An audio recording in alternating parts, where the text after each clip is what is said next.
In the Bani Israel, in the children of Israel, there was a very pious monk, a very pious priest, and all the time he would remember Allah, he would praise Allah all the time. So in that very town, there were three brothers who had a beautiful sister. So these three brothers had to go to war.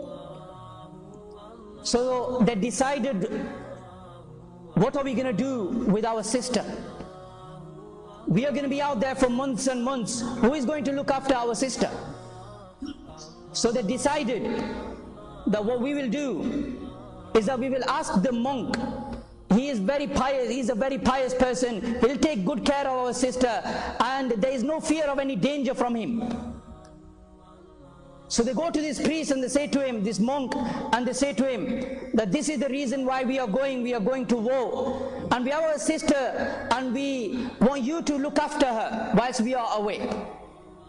So because this person was very pious, he says to them that I cannot do this. So they continue persuading him. And then Shaitan comes to the monk, and he makes this idea sound and look very warming to him. So the priest, this monk, he says, okay, I will look after her whilst you are gone. But there is one condition, that she will stay in the opposite house from where I stay. So she will stay in that side and I will stay on the opposite side. So I do not have to see her. So the brothers agreed. They left for war and they left their sister with this monk. Now what would happen is, every day when the monk would cook food, he would come out of his room, he would leave some food for this woman outside his door. Then he would shout to her, and then he would close his own door. This woman would come out, she would pick her own food up, and she would go into her home and start eating. So this carried on for a period of time. Then the Shaitan comes to the monk again, and he says to the monk that, do you really want her to go out from her house? When she walks from her home to your home to pick this food up, there someone might look at her. And because she is beautiful, someone might harass her. So why don't you next time leave the food outside her door, instead of giving her the trouble of walking to your home to pick the food up? So for a period of time he did this. He would leave the food outside her home, and she would open the door and she would eat her food. Then the Shaitan came to the monk again, and he said to the monk, you know, this is a sister, and she is the only sister of three brothers, and she's been stuck in that room. She's been like a prisoner in that room. So why don't you go and chat to her? Why don't you go and talk to her?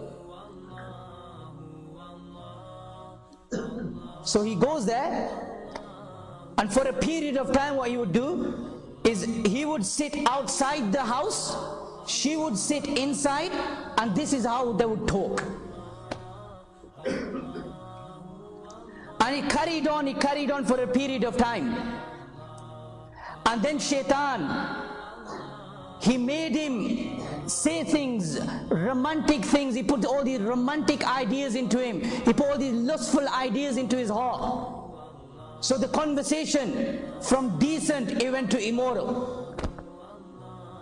He started making lustful talk with her, romantic talk with her. And then the Shaitan gave him another idea. He said, you know, you're so far from her, she's on the other side, you on this side. Why don't you just go inside the house? So then he left his place of residence altogether. A person who would pray all day and all night, he would go to her home in the morning, talk to her, chat to her, keep her company, and then at night he would return to his house to sleep.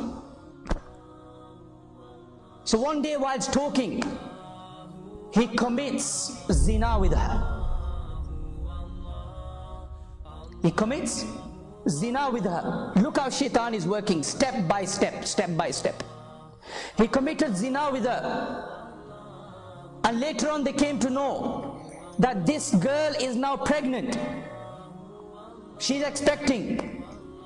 So this monk, he became very scared. Very scared.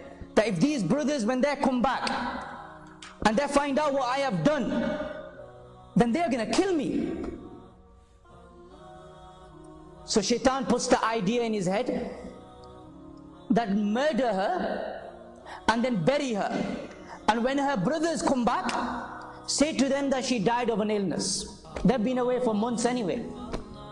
And then say to them that she died of an illness. So this is what he did. Whilst the child was still in the stomach, he buries her, killed her, and then buried her. And when the brothers came back, they asked him, where is our sister? So he said, well, she fell ill and she died and I buried her, this is her grave. That night when these three brothers were asleep, shaitan came into their dreams. And shaitan had informed them of what had happened. So in the morning they went to the monk and they said to him that, have you killed our sister? We have been informed in our dream that you have murdered our sister. He agrees to it. He admits it. So they take him to the local judge who rules the death penalty. That this person, this monk, is now to be hanged. Now whilst he is before he is hanged, shaitan comes to this monk. Allahu Akbar, and shaitan says to him that it was I who made this girl come to you. It was I who made you talk to her. It was I who made you commit zina with her. And it was I who made you kill her. And the only person who can save you now is me. Prostrate in front of me and I will save you. Now this monk, he had nowhere to go. So what does he do? He prostrates in front of shaitan. And once he had prostrated in front of shaitan, what does shaitan say to him? Mission accomplished. This is what I wanted. I wanted you to go into disbelief. I wanted you to become a disbeliever in Allah. I wanted you to bow down to worship shaitan. And I have accomplished my mission now. I cannot help you. Even shaitan went away from him.